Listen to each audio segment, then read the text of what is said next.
نصیب چمکے ہیں فرشیوں کے، نصیب چمکے ہیں فرشیوں کے، کہ عرش کے چاند آ رہے ہیں۔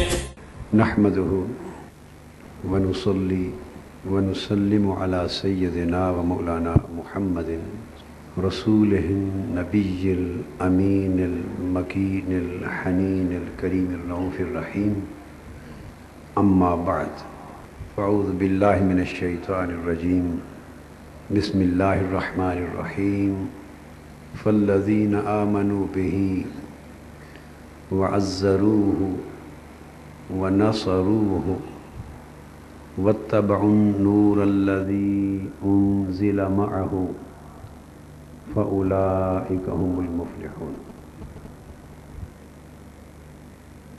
صدق اللہ مولانا العظیم۔ معزز مشائخ اعظام، صلحاء کرام،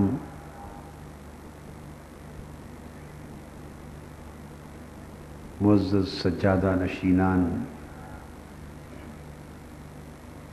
مکرم علماء کرام، معزز مہمانان گرامی قدر، عزیزان محترم، اور مصطفی انقلاب کی اس عظیم الشان اجتماع میں ہزارہا غیور پاکستانی بھائیوں، حضور نبی اکرم صلی اللہ علیہ وآلہ وسلم کے غلاموں اور مصطفی انقلاب کے عظیم سپاہیوں، آج چونکہ کلور کوٹ میں میری پہلی آمد ہے اور اس سے قبل میرا یہاں آنا نہیں ہوا، تو لوگ نہ اس رخ سے شناسا ہیں نہ اس رخ سے شناسا ہیں، اس لیے میں نے فیصلہ کیا کہ سیاسی پیغام میں اپنے خطاب کے آخر میں دوں گا۔ ہم اپنی بات پہلے ذکر مصطفیٰ سے شروع کرتے ہیں اور اختتام پھر فکر مصطفیٰ پر کریں گے۔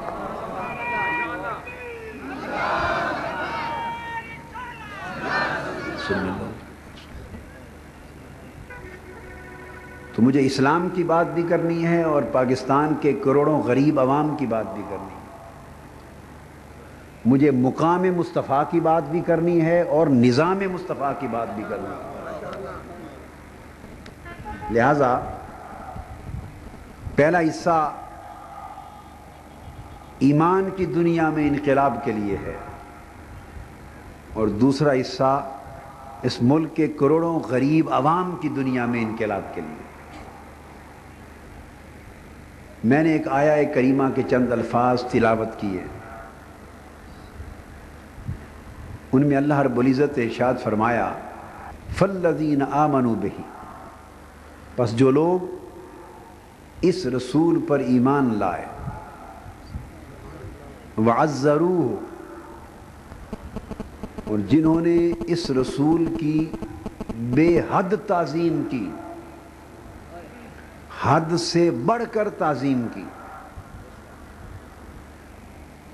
وَنَصَرُوهُ، اور جنہوں نے اس رسول کے دین اور اس رسول کے مشن کی مدد کی،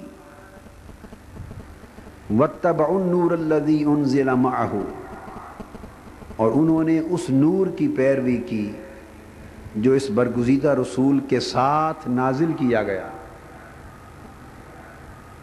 یہ چار شرائط بیان کر کے ارشاد فرمایا اولئک هم المفلحون۔ اب اس آیت کریمہ کے اس حصے میں ایک خاص نقطہ قابل توجہ ہے۔ مسلمانوں کی فلاح اور کامیابی کا راز بیان کیا جا رہا ہے۔ قرآن مجید نے ہماری کامیابی کا ایک نسخہ دیا ہے۔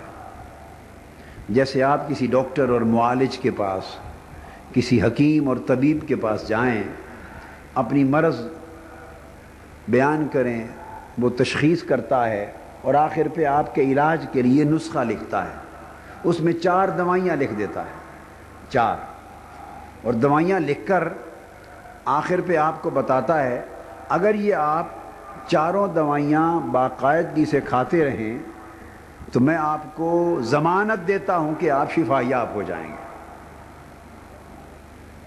اسی طرح ہم نے اللہ کے حضور التجا کی ہے، باری تعالیٰ مسلمان ہیں، پوری دنیا پہ تیرا کلمہ پڑھتے ہیں مگر ذلیل اور رسوا ہو رہے،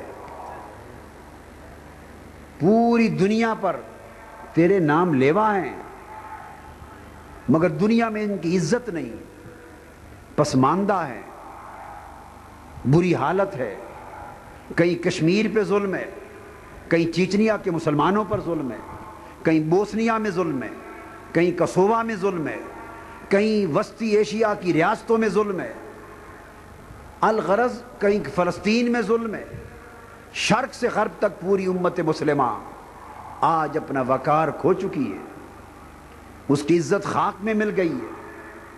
وہ بلند و بالا مقام کہ امت مسلمہ پوری دنیا پر حکمرانی کرتی تھی، 2 سمندر اور 3 بر اعظم اسلام کی سلطنت کی حدود کے اندر تھے، اور دنیا کی سب سے بڑی سپریم پاور تھی اسلام۔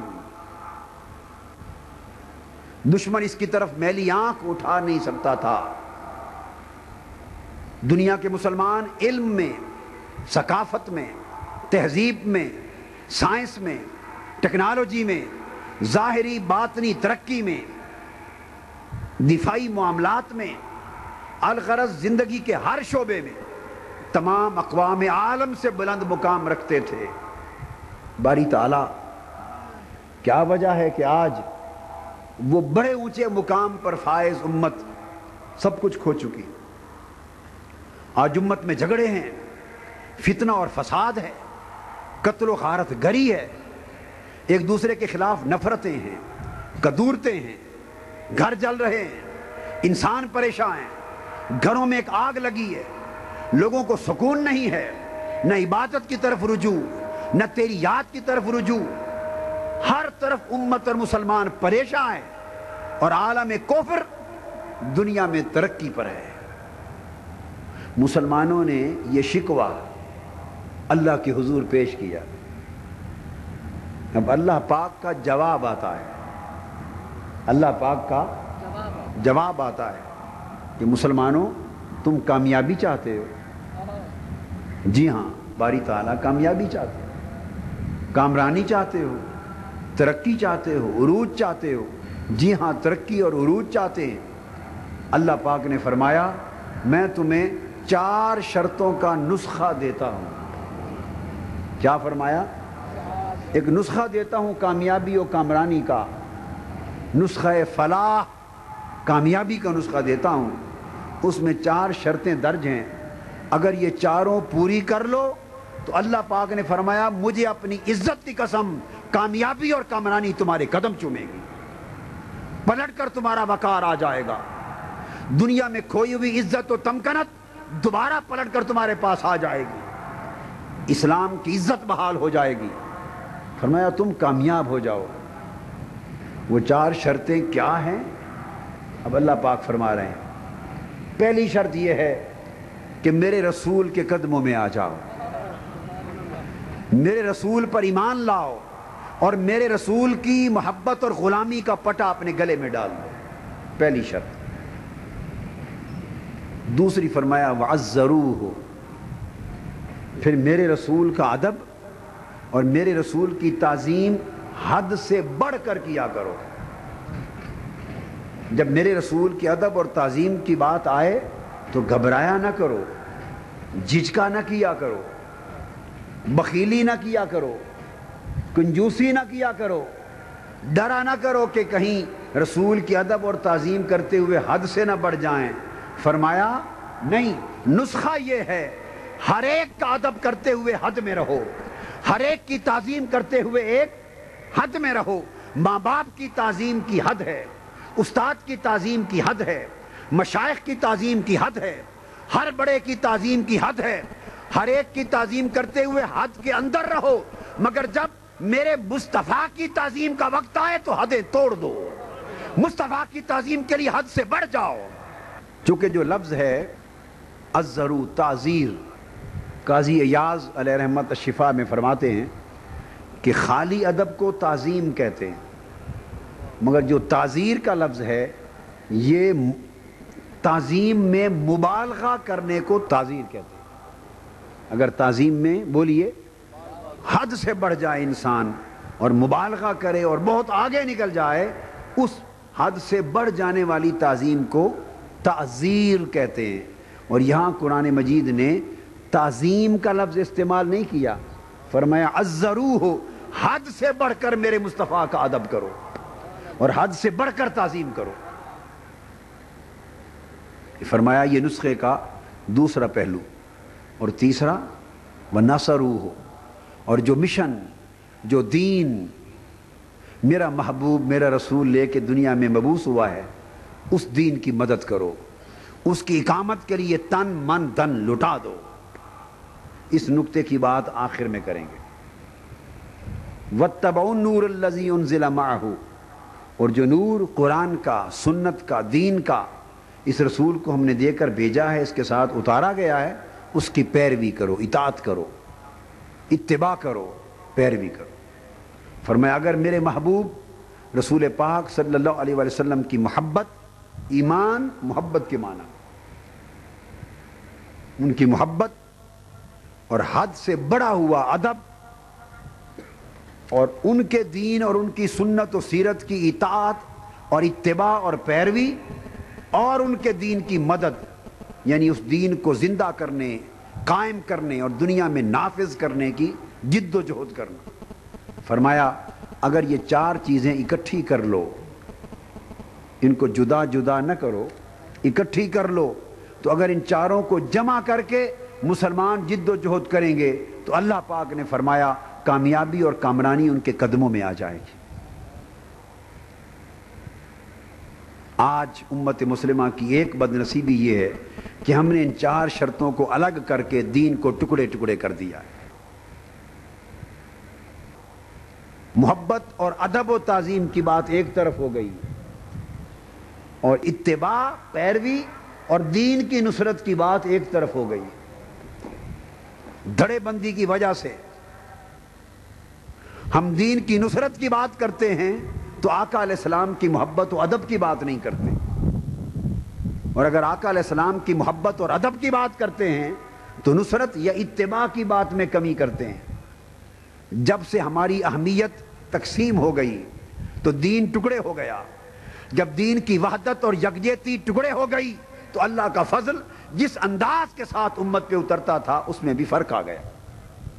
شرط کامیابی کی یہ ہے کہ چاروں چیزیں حضور علیہ السلام کی نسبت سے یکجا کر دی جائے۔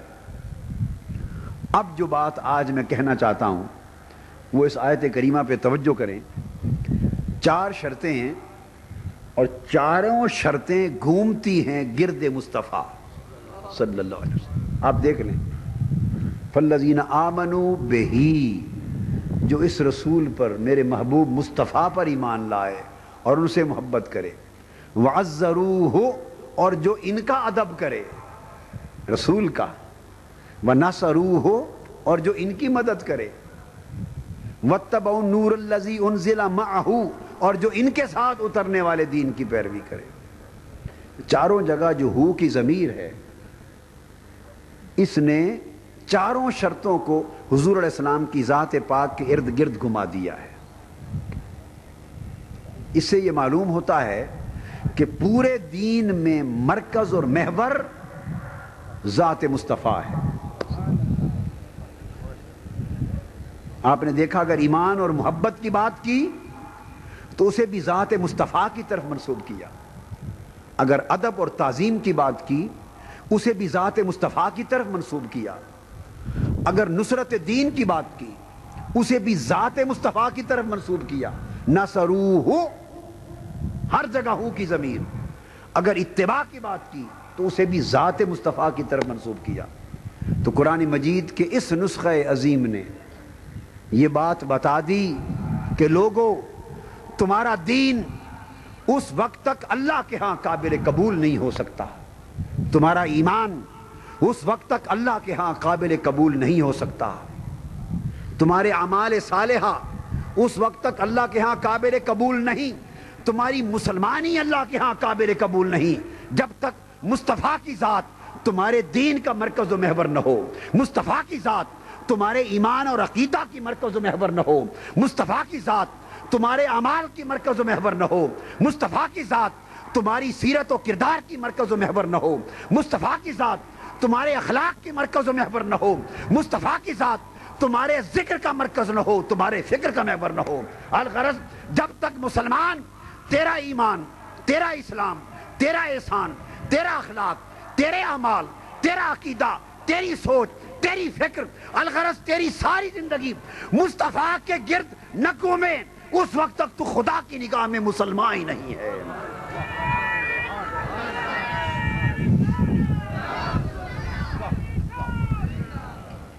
یہ وہ بنیادی نقطہ ہے، اس نقطے کو سمجھنے کی ضرورت ہے کہ حضور کی ذات کو مرکز و محور بنایا۔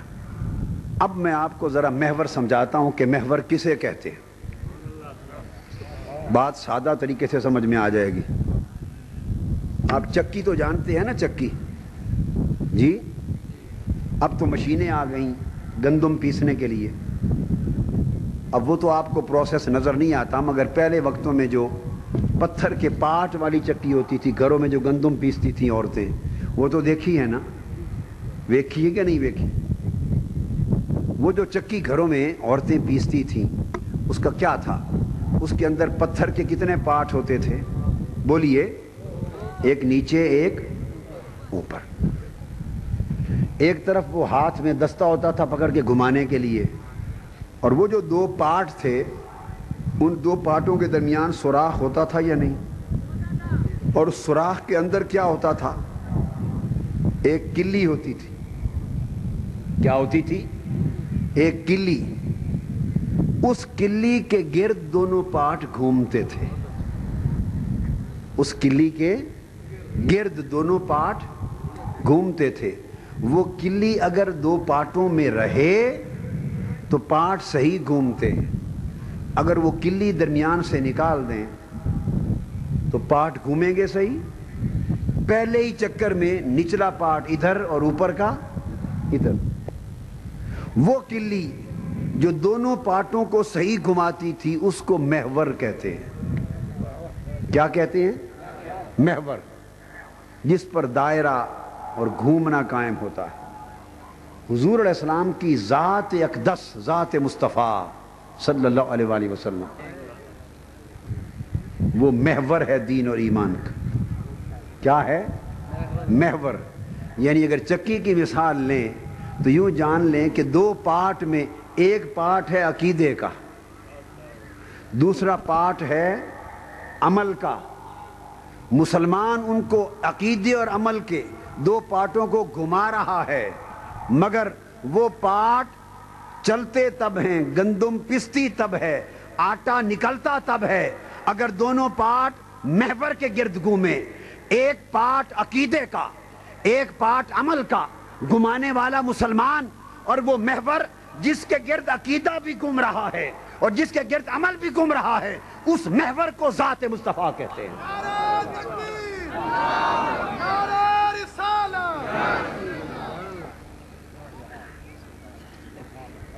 تو کلی درمیان سے آپ نکال دیں، کہیں جی ہم اپنے زور سے گھما لیں گے، تو گھما کے دیکھ لیں، دانے باہر نکل آئیں گے، پاٹ ہل جائیں گے اور آٹا نہیں پیسے گا۔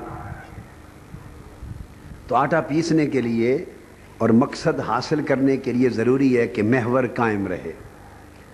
ہم اس لیے تباہ ہو گئے، ہمارے پاس توحید بھی ہے، عقیدہ رسالت بھی ہے، عقیدہ آخرت بھی ہے، نماز بھی ہے، روزہ بھی ہے، حج بھی ہے، زکوٰۃ بھی ہے، صدقات خیرات بھی ہیں، مدرسے بھی ہیں، مسجدیں بھی ہیں، تقریریں بھی ہیں، واعظ بھی ہیں، تبلیغیں بھی ہیں، سارا کچھ ہمارے پاس ہیں، پارٹ دونوں موجود ہیں، گھما بھی رہے ہیں، مگر ہمارا گھمانا عقیدے اور عمل کا محور ذات مصطفیٰ کے گرد نہیں رہا۔ وہ نسبت جو ذات مصطفیٰ سے ابو بکر صدیق کو تھی وہ نسبت ہمیں نہیں رہی، وہ نسبت جو ذات مصطفیٰ کو فاروق اعظم کو تھی وہ نسبت ہمارے پاس نہیں رہی، وہ نسبت جو عثمان غنی کو میسر تھی وہ ہمیں میسر نہیں رہی، وہ نسبت جو علی شیر خدا کو میسر تھی وہ ہمیں میسر نہیں. وہ ویسے کرنی کو میسر تھی جو دور رہ کر بھی دیدار میں غرق رہتا تھا, جو دور رہ کر بھی فیض مصطفیٰ پاتا تھا. وہ نسبت ہمیں میسر نہیں جو غوث العظم اور داتا گنج بخش اجمیری کو نصیب تھی, جو حضرت خواجہ معین الدین اجمیری اور بابا فرید الدین گنج شکر کو نصیب تھی. وہ نسبتیں ہمارے پاس نہیں رہیں, اس لیے ہمارے پاٹ تو گھوم رہے ہیں مگر نصیب کچھ نہیں ہو رہا. حضور علیہ السلام کی ذات کے مرکز و محور سے ہم ہٹ گئے ہیں. اب وہ مرکز و محور سے ہٹے کیسے اور ہونا کیسے چاہیے وہ سن لیجئے. یہی نقطہ جو ہو کی ضمیر کا وضاحت کر رہا ہوں. مثلا اللہ پاک ارشاد فرماتے ہیں اسی کے باب میں, فرمایا ادعو الی سبیل ربک, ادعو الی سبیل ربک بالحکمہ والموعظۃ الحسنہ. اے میرے محبوب ان کو دعوت دے الی سبیل ربک, اپنے رب کی راہ کی طرف. کیا فرمایا؟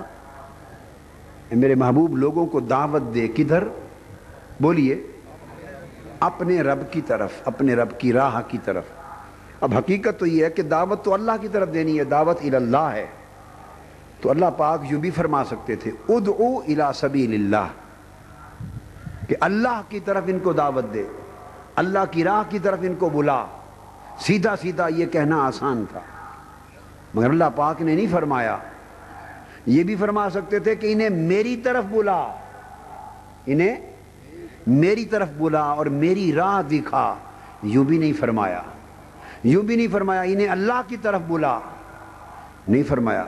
یوں بھی نہیں فرمایا انہیں ان کے رب کی طرف بلا, یہ بھی نہیں فرمایا. بہت سے انداز تھے, اسلوب تھے کہنے کے, مگر فرمایا دعوت دین کی بات کرتے ہوئے ادعو الی سبیل ربک, محبوب انہیں اپنے رب کی طرف بلا, اپنے رب کی طرف بلا. باری تعالیٰ کیا تو ان کو جو بلانا ہے تو یہ کیوں نہ کہا جائے کہ انہیں ان کے رب کی طرف بلا, تو ان کا رب نہیں؟ فرمایا ہاں ہوں, مگر ان کو دین کی دعوت اور دین کی تبلیغ کا مفہوم سمجھا رہا ہوں کہ جب انہیں بلایا جائے تو ان کو پتا چلے کہ یوں رب تو میں آسمانوں کا بھی ہوں, زمینوں کا بھی ہوں, رب انسانوں کا بھی ہوں, رب مشرقین کا بھی ہوں, مغربین کا بھی ہوں, رب ملائکہ کا بھی ہوں, جنات کا بھی ہوں, رب شمس و قمر کا بھی ہوں, رب میں حجر اور ہر حجر و شجر کا بھی ہوں. میری تو ہر ایک کے ساتھ نسبت ہے. تو کوئی گنگا کو پوجنے والا کہے گا گنگا کا رب, کوئی کہے گا جمنا کا رب, کوئی کہے گا سورج کا رب, کوئی کہے گا چاند ستاروں کا رب, کوئی کہے گا میرا رب, کوئی کہے گا اس کا رب. فرمایا ہاں رب تو ہر ایک کا ہوں, مگر انہیں دین سکھانے کے لیے بتا ساری نسبتیں بعد میں ہوں گی. جو میری طرف آنا چاہے وہ مجھے مصطفیٰ کا رب سمجھ کر آئے, جو میری پہچان کرنا چاہے وہ مصطفیٰ کا رب سمجھ کے مجھے جانے, مصطفیٰ کا رب سمجھ کے پہچانے, وہ مصطفیٰ کا رب سمجھ کے میرے سامنے جھکے. اس کی معرفت الہیہ جب پیدا ہو تو واسطہ مصطفیٰ سے پیدا ہو, واسطہ مصطفیٰ سے پیدا ہو. تو اللہ پاک نے فرمایا اس لیے فلا وربک لا یؤمنون حتی یحکموک فیما شجر بینہم. محبوب تمہارے رب کی قسم یہ مومن نہیں ہو سکتے. قسم کھائی کس کی؟ یوں بھی ہو سکتا تھا, مجھے اپنی قسم یہ مومن نہیں ہو سکتے, ان کے رب کی قسم یہ مومن نہیں ہو سکتے, کائنات کے رب کی قسم یہ مومن, رب العالمین کی قسم. بہت سے طریقے ہیں, مگر فرمایا نہیں, جہاں محبوب کی تعظیم کو بیان کرنا ہو, محبوب کے مقام و رتبہ کو بیان کرنا ہو, تو وہاں رب کائنات فرماتا ہے فلا وربک. لوگو میرے محبوب کو جاننا چاہتے ہو, میرے محبوب کے مقام کو پہچاننا چاہتے ہو, اپنی عقل کے ترازوؤں پر تولنے والوں, اپنی ناقص فہم کے ترازوؤں پر مصطفیٰ کے مقام کو تولنے والوں, اور اپنی عقل و خرد کے ترازوؤں پر مصطفیٰ کی شان کو تولنے والوں, اور جھگڑا کرنے والوں, اور گھٹانے بڑھانے کی بحثیں کرنے والوں, سنو, جاننا چاہتے ہو کہ مصطفیٰ کون ہے؟ مصطفیٰ وہ ہے کہ رب اپنا تعارف بھی مصطفیٰ کی نسبت سے کراتا ہے.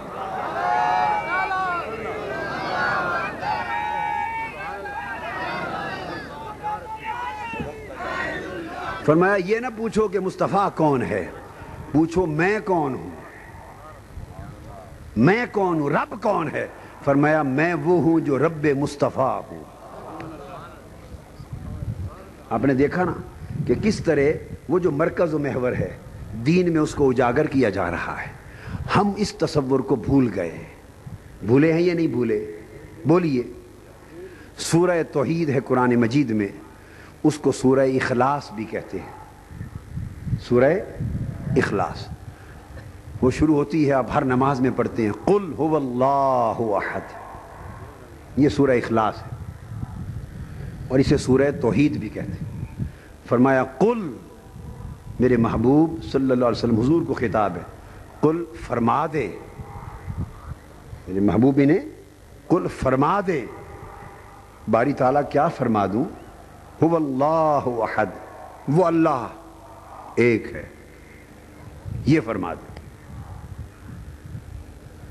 اب میں آپ سے ایک سوال کرتا ہوں، اگر لفظ قل نہ آتا، توحید قل میں ہے یا هو اللہ احد میں ہے؟ بولیے۔ توحید اللہ کا ایک ہونا، اللہ کا قل، لفظ قل کا معنی ہے بتا دے، کہہ دے، فرما دے، یہ ہے قل کا معنی۔ کیا؟ قل کا معنی ہے کہہ دے، فرما دے۔ اب بولیے اس لفظ میں اللہ کی توحید کا کوئی ذکر آیا ہے؟ بولیے۔ اللہ کی توحید کا، اس کی وحدانیت کا، اس کی الوہیت کا ذکر کہاں سے شروع ہوا؟ هو اللہ احد، اگلے لفظ، وہ اللہ ایک ہے، یہ حصہ توحید کو بیان کرتا ہے۔ باری تعالیٰ جب توحید کو بیان کرنا ہے تو هو اللہ احد، اللہ الصمد، لم یلد ولم یولد ولم یکن لہ کفوا احد۔ اگر بات یوں کہہ دی جاتی تو کیا کمی تھی؟ کوئی مضمون میں کمی تھی؟ وہ اللہ ایک ہے، وہ بے نیاز ہے، نہ اس نے کسی کو جنا نہ وہ کسی سے جنا گیا، سارا مضمون مکمل تھا۔ تو پھر قل، تو فرما دے۔ باری تعالیٰ اس کی حکمت کیا ہے؟ اس کی حکمت کیا ہے؟ حکمت یہ ہے، یہ لوگ اس اللہ سے بے خبر تھے، پورا عالم بے خبری کے اندھیرے میں تھا، کسی کو خبر نہ تھی کہ وہ ہے، کوئی اللہ کو جانتا نہ تھا، نہ کسی نے دیکھا تھا اللہ کو، نہ کسی نے سنا تھا، نہ اس کا تعلق سونگھنے سے تھا، نہ چھونے سے تھا، نہ چکھنے سے تھا، نہ سننے سے تھا۔ انسان کے جتنے حواس خمسہ ہیں اللہ ان سے بلند تھا۔ پھر نہ اللہ کو کسی نے دیکھا تھا، نہ سنا تھا، نہ سمجھا تھا، عقل اور خرد سے بھی بلند تھا، ہمارے تخیل سے اونچا تھا، ہماری متفکرہ سے اونچا تھا، ہمارے تصور سے اونچا تھا، ہماری عقل سے بھی اونچا تھا، حواس سے بھی اونچا تھا، ہمارے قلب کے وجدان سے بھی اونچا تھا۔ اسے نہ کوئی جانتا تھا نہ کسی کو خبر تھی۔ اس بے خبری کے عالم نے اللہ نے کسی ایک کو چن لیا، اور جس کو چنا اس کو نبی کہا، محبوب کو چنا اور فرمایا محبوب میں چاہتا ہوں کہ یہ میرے بے خبر بندے ہیں، انہیں میری خبر ہو جائے، میں چاہتا ہوں ان بے خبروں کو میری خبر ہو جائے۔ تو آسان بات ہے، باری تعالیٰ سیدھا سیدھا ان کو اپنی خبر عطا کر دے۔ رات سو کے اٹھے ہر شخص کو خبر ہو جائے کہ اللہ ایک ہے۔ کیا یہ اللہ کی قدرت میں نہیں؟ بولیے۔ آپ سو کے اٹھیں صبح، ہر ایک کے شعور میں، عقل میں یہ بات آ جائے، اور ہر ایک کے دل میں یہ بات راسخ ہو جائے کہ اللہ ایک ہے۔ یہ ممکن تھا یا نہیں؟ مگر نہیں کیا اللہ نے۔ فرمایا نہیں، میں ایسا نہیں کرتا، محبوب میں اپنی خبر تمہیں دیتا ہوں، میں اپنی خبر تمہیں دیتا ہوں، اور تو ان میری خبر لے کر بے خبروں کے پاس جا، میں ان سے کلام نہیں کرتا، تو جا اور میری خبر انہیں تو دے، میری خبر تو دے، تاکہ یہ جب مجھے جانے تو تیرے ذریعے سے جانے، جب مجھے پہچانے تو تیرے ذریعے سے پہچانے، جب انہیں میری معرفت ہو تو تیرے واسطے سے ہو، یہ مجھے رب جاننے لگیں تو تیری زبان کے واسطے سے جاننے لگیں، اور مجھے اللہ ماننے لگیں تو تیرے ذریعے سے ماننے لگیں، حتیٰ کہ میری وحدانیت پر ایمان لائیں، مجھے ایک مانیں تو وہ بھی تیرے ذریعے سے مانیں۔ فرمایا قل، تو فرما دے۔ باری تعالیٰ تیرے بندے ہیں اور تیری اپنی بات ہے کہ تو ایک ہے، اپنے بندوں سے براہ راست کہہ دے، تو اپنے بندوں سے براہ راست فرما دے کہ میں ایک ہوں، فرما دے انی انا اللہ احد، بے شک میں ایک اللہ ہوں، اللہ الصمد، پوری صورت مکمل ہو جاتی۔ تیرے بندے ہیں، تیری بات ہے، ان سے براہ راست کر دے۔ اللہ پاک نے فرمایا میرے محبوب نہیں، میں ان بندوں سے، عام بندوں سے براہ راست کلام نہیں کرتا۔ تیرا طریقہ کیا ہے مولا؟ فرمایا میرا طریقہ ہے کہ میں اپنے بندوں سے بھی جب کلام کرنا چاہوں اور اپنے بندوں کو اپنی خبر دینا چاہوں، اپنے بندوں کو اپنی معرفت دینا چاہوں، اپنے بندوں پر اپنا کلام اتارنا چاہوں، تو میں ان سے مخاطب نہیں ہوتا، میں اپنے مجتبی و مصطفیٰ سے، منتخب نبی سے مخاطب ہوتا ہوں، اور میری طرف سے، میری جانب سے میرا نبی ان سے کلام کرتا ہے۔ میں بندوں سے بغیر واسطے کے کلام نہیں کرتا، میں بندوں سے مصطفیٰ کے واسطے سے کلام کرتا ہوں۔ باری تعالیٰ کیوں ایسا کیوں ہے؟ فرمایا اس لیے کہ ان کو پتہ چل جائے کہ جب میں رب ہوں، مالک اور قادر ہوں، جس سے بغیر واسطے کے خطاب کرنا چاہوں تو میری قدرت کے لیے ناممکن نہیں، رب ہو کر میں کر سکتا ہوں۔ قادر مطلق ہو کر میں لوگوں کو بتانا چاہتا ہوں کہ جب رب ہو کر میں بندوں سے واسطہ مصطفیٰ کے بغیر اور واسطہ نبوت کے بغیر بندوں سے میں خطاب نہیں کرتا، تو بندوں تمہیں جرت کیسے ہے کہ میرے مصطفیٰ کے واسطے کے بغیر مجھ سے خطاب کرنے لگو؟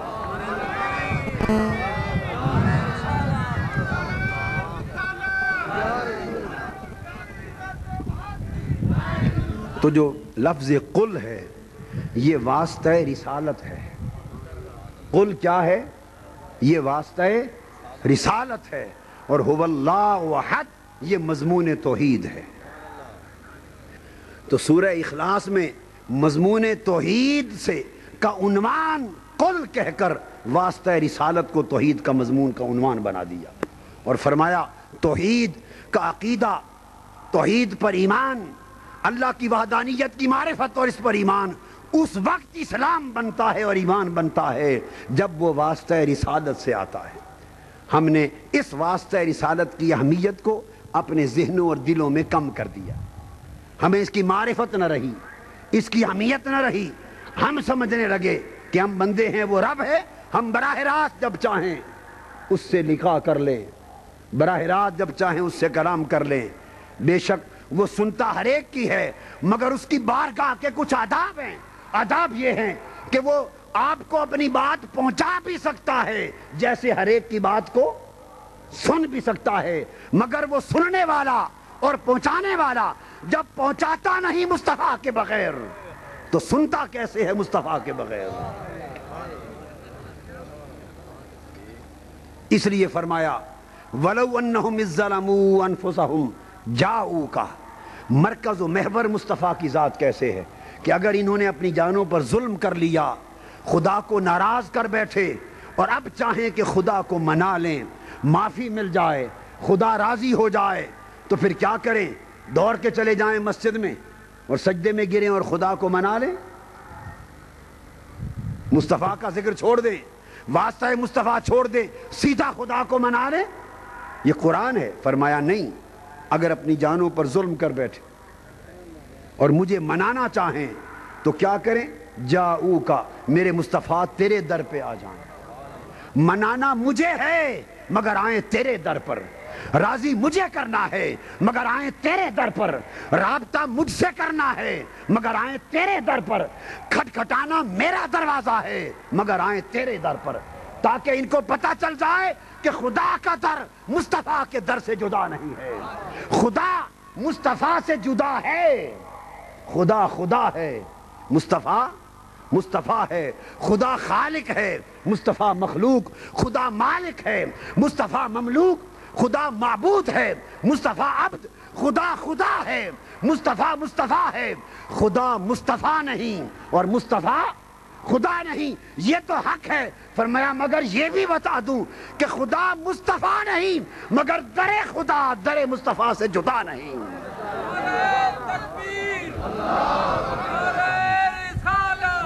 اور یہ بھی بتا دوں کہ مصطفیٰ خدا نہیں اور خدا مصطفیٰ نہیں مگر مصطفیٰ خدا سے جدا نہیں، خدا مصطفیٰ سے جدا نہیں۔ بخدا خدا کا یہی ہے در، نہیں اور کوئی مفر مقر، جو وہاں سے ہو یہیں آ کے ہو، جو یہاں نہیں تو وہاں نہیں۔ اور کسی نے کیا خوب کہا کہ تم ذات خدا سے نہ جدا ہو نہ خدا ہو، تم ذات خدا سے نہ جدا ہو نہ خدا ہو، اللہ ہی کو معلوم ہے کیا جانی یہ کیا ہو، کہ دین اور ایمان میں مرکز و محور ذات مصطفیٰ ہے۔ اگر آج اپنے ایمان کی فصل کو ہرا بھرا کرنا چاہتے ہیں، آپ اپنے ایمان کی کھیتی کو تازہ کرنا چاہتے ہیں، تو پھر اپنی نسبتیں ذات مصطفیٰ کے ساتھ جوڑ لیں، اسی طرح جس طرح صحابہ نے اور اہل بیت اطہار نے جوڑی تھی۔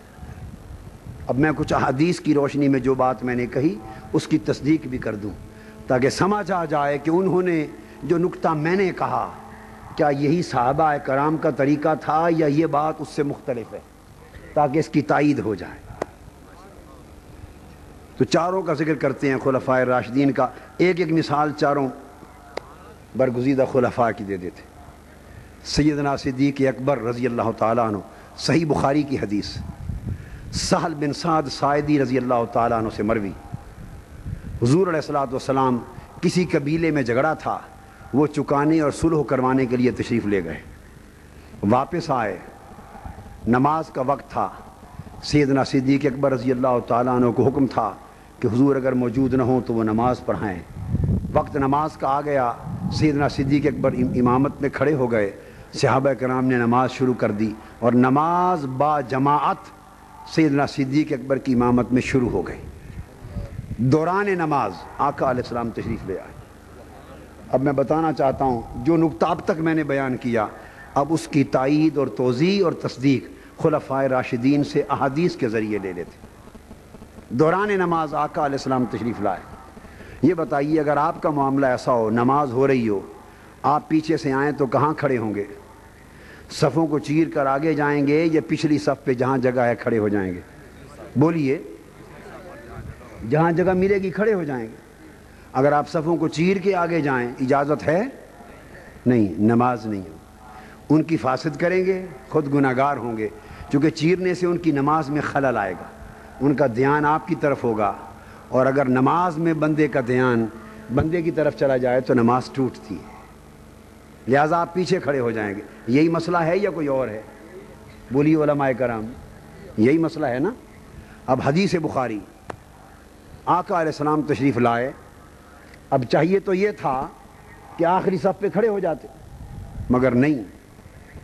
اب آپ کو دین اپنا جو ہم مولویوں نے خود بنا رکھا ہے اور جس پر جھگڑے اور فساد قائم کر رکھے ہیں، وہ اپنا وہ دین چاہیے یا مصطفیٰ والا دین چاہیے؟ بولیے، ہمیں ایک فیصلہ کرنا ہے نا، اپنا من گڑت جس پر ہم جھگڑے کرتے، مناظرے کرتے، ایک دوسرے پہ فتوے لگاتے اور فساد مچاتے ہیں، وہ دین کا معیار چاہیے یا مصطفیٰ والا معیار چاہیے صلی اللہ علیہ وآلہ وسلم؟ آقا علیہ السلام تشریف لائے اور آخر صف میں کھڑے نہیں ہوئے، آخری صف میں کھڑے، دوران نماز صحابہ کرام کے اندر صفوں کو چیرتے ہوئے پہلی صف تک چلے گئے، صفوں کو چیرتے ہوئے۔ اب جب چیرتے ہوئے گزرے تو حضور علیہ السلام کو معلوم نہیں تھا کہ ان کا دھیان میری طرف ہو رہا ہوگا، نہیں تھا، معلوم تھا۔ تو اگر حضور علیہ السلام کی طرف نماز میں ان کا دھیان ہوا نا جب چیرتے ہوئے گزرے، تو اگر حضور علیہ السلام کی طرف دھیان کرنے سے نماز ٹوٹتی تو حضور یہ عمل کرتے؟ نہیں کرتے، کبھی نہ کرتے، اور اگر کیا تو پتہ چلا کہ حضور کی طرف دھیان کرنے سے نماز نہیں ٹوٹتی، بلکہ ٹوٹی بھی کامل ہو جاتی ہے، سمر جاتی، چیرتے ہوئے گزرے۔ جب آقا علیہ السلام گزر رہے تھے تو کیا ہوا کہ صحابہ کرام جب دیکھتے آقا علیہ السلام کو گزر رہے ہیں، وہ حضور علیہ السلام کو دیکھ کر ہاتھوں پر ہاتھ مارتے، تصفیق، فصفق الناس، ایسے ہاتھ پر ہاتھ مارنا، اس کو تصفیق کہتے ہیں عربی میں۔ ہر صحابی نے ہاتھوں پر ہاتھ مارے زور سے، پھر اگلی صف نے، پھر اگلی صف نے، ایک شور مچ گیا۔ وہ ہاتھ مار مار کر دوران نماز سیدنا صدیق اکبر کو نماز میں چونکہ نماز پڑھ رہے تھے نا، بولتے سکتے نہیں تھے، تو نماز میں ایسے ہاتھوں پر ہاتھ مارتے جیسے الٹے ہاتھ سے تالی بجاتے ہیں، الٹے ہاتھ سے تالی بجاتے، تاکہ سیدنا صدیق اکبر کو پتہ چل جائے کہ آقا تشریف لے آئے۔ اب یہ ہے اللہ کی نماز ہو رہی ہے، اللہ کی عبادت ہو رہی ہے، نماز ہو رہی ہے، اور نماز بھی کرور کوٹ والوں آپ کی اور ہماری نہیں، نماز بھی پاکستانیوں کی یا آج کے دور کے مسلمانوں کی نہیں کہ دھیان انارکلی میں بھی گھومتا رہتا ہے اور نماز بھی ہوتی رہتی ہے، گھر کے گورکھ دھندوں میں بھی اور کاروبار اور دکان اور گندم اور گنے کے حساب بھی کرتے رہتے ہیں اور نماز بھی ہوتی رہتی ہے۔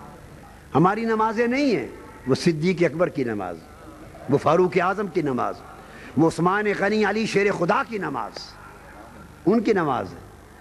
وہ تالیاں مار کے الٹے ہاتھ سے صدیق اکبر کو بتا رہے ہیں، کیوں بتا رہے ہیں کہ حضور آ گئے ہیں؟ بھئی جہاں بھی حضور پسند فرمائیں گے کھڑے ہو جائیں گے، نماز جاری رہے گی، بتانا کیوں مقصود ہے؟ سمجھ نہیں اس لیے آئی کہ ہم نے دین کو حضور سے سمجھا ہی نہیں۔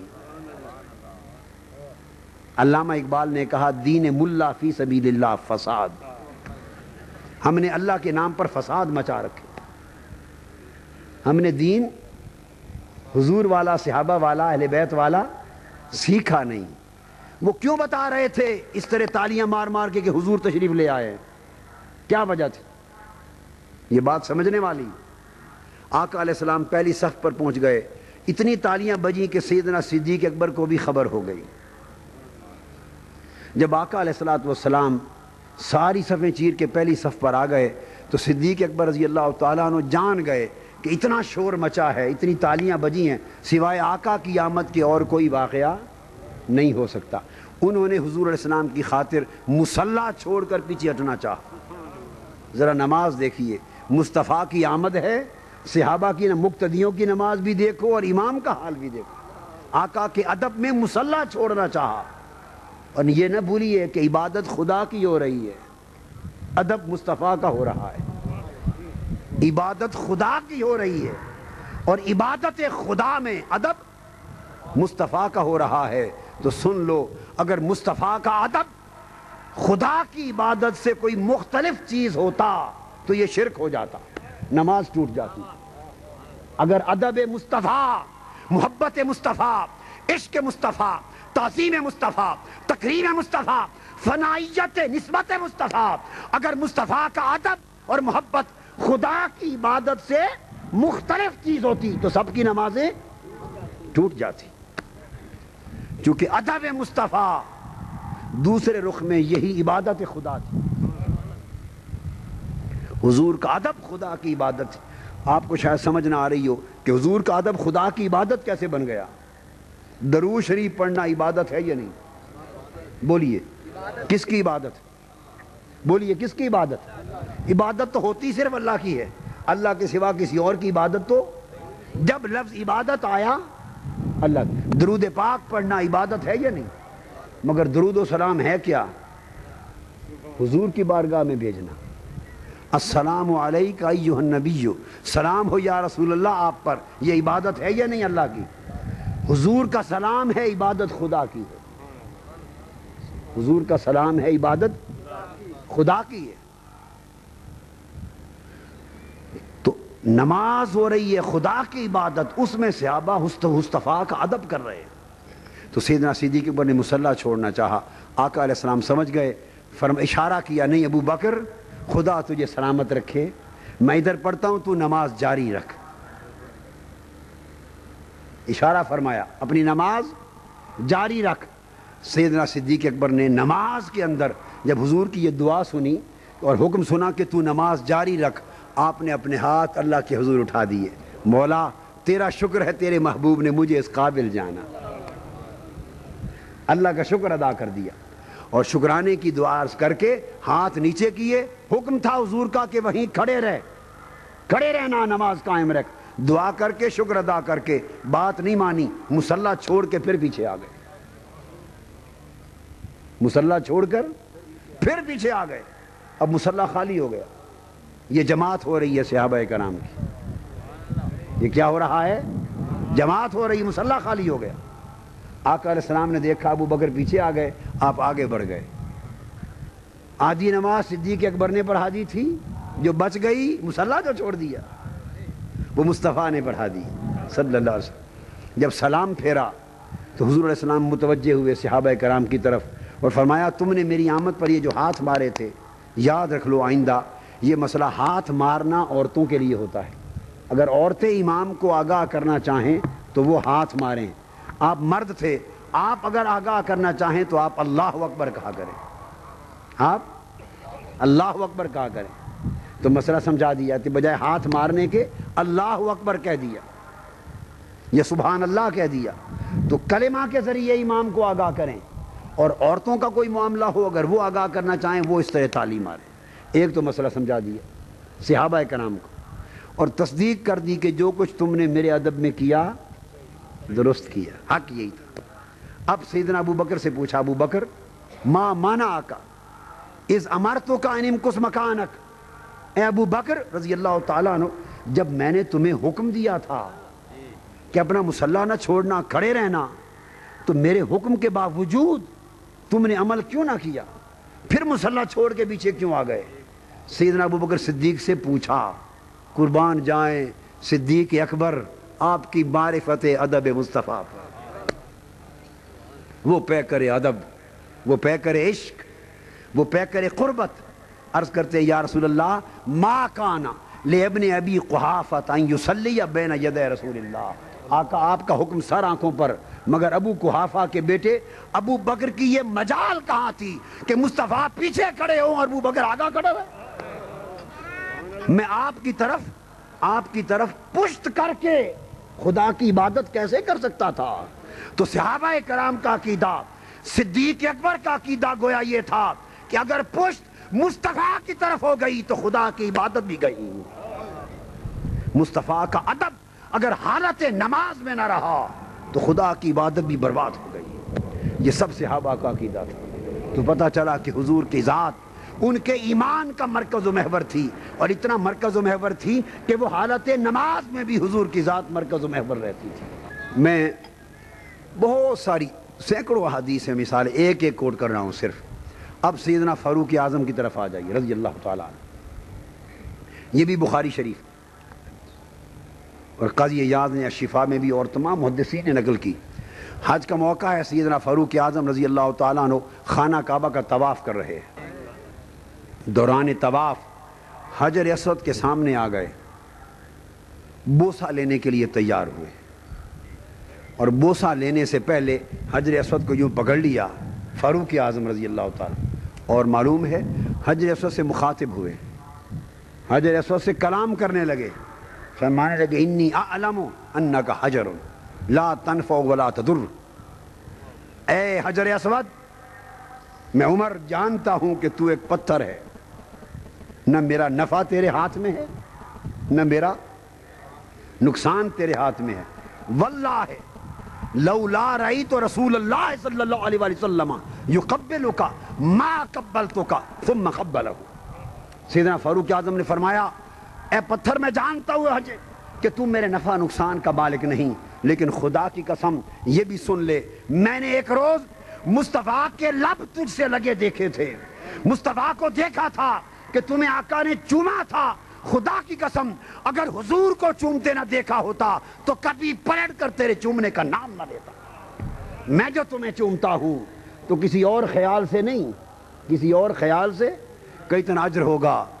آپ بھی تو حج کرنے جاتے ہیں نا، ایمان سے کہیے قسم کھا کر کہ کتنے لاکھوں لوگوں نے بوسے دیے، کتنوں نے بوسے یہ سمجھ کر دیے، ہر کوئی بوسے دیتا ہے گناہ بخشے جائیں گے، حجر اسود کو بوسے دیں تو گناہ چوس لیتا ہے، قیامت کے دن شفاعت کرے گا، ہر کوئی اپنے لالچ میں بوسے دیتا ہے، ہر کوئی اپنے لالچ میں بوسے دیتا ہے.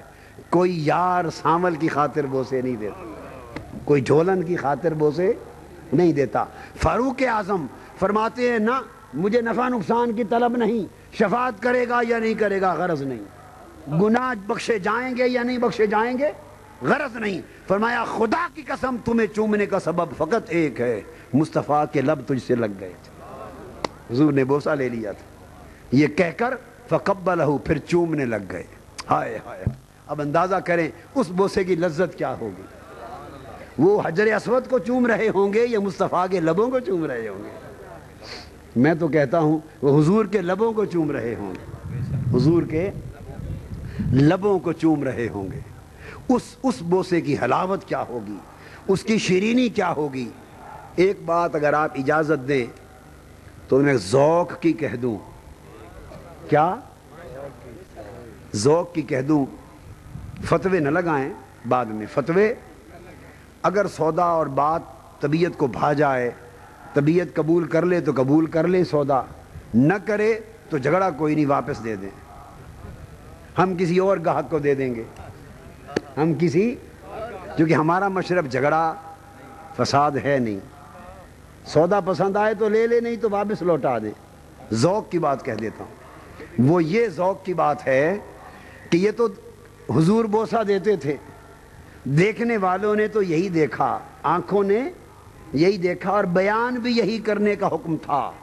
بیان میں یہی تھا کہ حضور نے حجر اسود کو بوسہ دیا، مگر یہ آنکھ والا جانتا ہے کہ مصطفیٰ حجر اسود کو بوسہ دیتے یا حجر اسود باہر نکل کے مصطفیٰ کے لبوں کو بوسہ دیتا. لوگ لگتے دیکھتے تھے، حضور کے لب اور حجر اسود لگ جاتے، لب اور حجر اسود جڑ جاتے. دیکھنے والے تو یہی دیکھتے سمجھتے کہ حضور بوسہ دے رہے ہیں. کیا خبر حضور لیتے یہ حجر اسود لبوں کو چومتا تھا، کیا خبر. یہ تو ہے ذوق کی بات.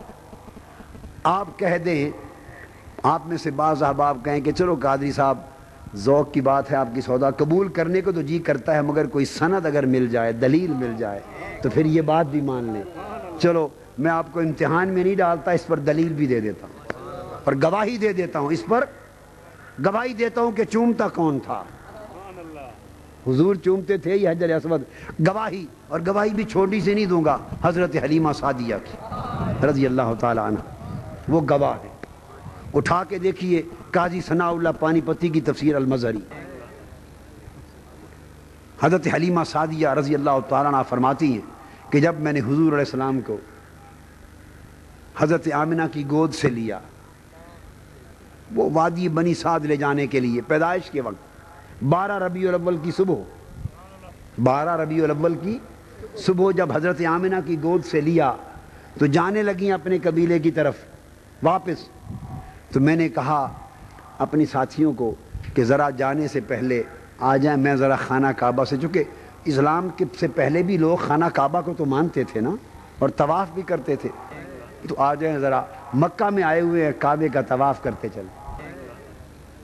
حضرت حلیمہ سعدیہ فرماتی ہیں میں طواف کعبہ کے لیے سین کعبہ میں آ گئی، حضور علیہ السلام کو گود میں اٹھایا ہوا. اب میں نے چاہا کہ اس پیارے پیارے محمد صلی اللہ علیہ وسلم کو حجر اسود کے پاس لے جاؤں اور ان کا منہ آگے کر کے نا ذرا حجر اسود کو بوسہ دلوا دوں. حضرت حلیمہ سعدیہ فرماتی تو میں نے چاہا کہ ان سے بوسہ دلوا دوں، یہ بھی بوسہ دے لیں. حضرت حلیمہ سعدیہ کہتی ہیں کہ میں حضور علیہ السلام کو، اس پیارے محمد مصطفیٰ صلی اللہ علیہ وسلم کو اس عمر میں حجر اسود کے پاس لے گئی. وہ کہتی ہیں اس رب کی قسم، اس رب کی عزت کی قسم جس کے قبضہ قدرت میں میری جان ہے، فرماتی ہے میں محمد مصطفیٰ کو حجر اسود کے قریب لے کر گئی، میں نے اپنی آنکھوں سے دیکھا، رب کائنات کی قسم حجر اسود کعبہ کی دیوار چھوڑ کر باہر آ گیا، اور قبل اس کے کہ مصطفیٰ جاتے میں نے آنکھوں سے دیکھا حجر اسود مصطفیٰ کے لب چومنے لگ گیا، باہر نکل کر چومنے لگ گیا.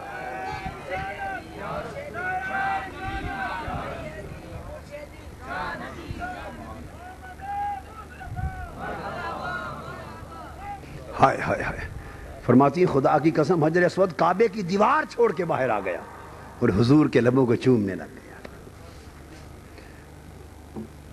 یہ تو ایک بار حلیمہ سعدیہ تھی نا، انہوں نے کہہ دی اور پتہ نہیں کتنوں نے دیکھا مگر کہنا نہیں تھا. کوئی مثل نہیں ڈھولن دی، کوئی مثل نہیں ڈھولن دی، چپ کر میرے علی اتھے جا نہیں بولن دی. بہت سی باتیں کہنے کی نہیں ہوتی، اس لیے میں نے کہا ذوق کی بات ہے. دلیل بھی دے دی، اب بھی طبیعت چاہے لے لے نہ چاہے سودا واپس کر دے. ہے حضرت حلیمہ سعدیہ کی گواہی، شہادت ان کی.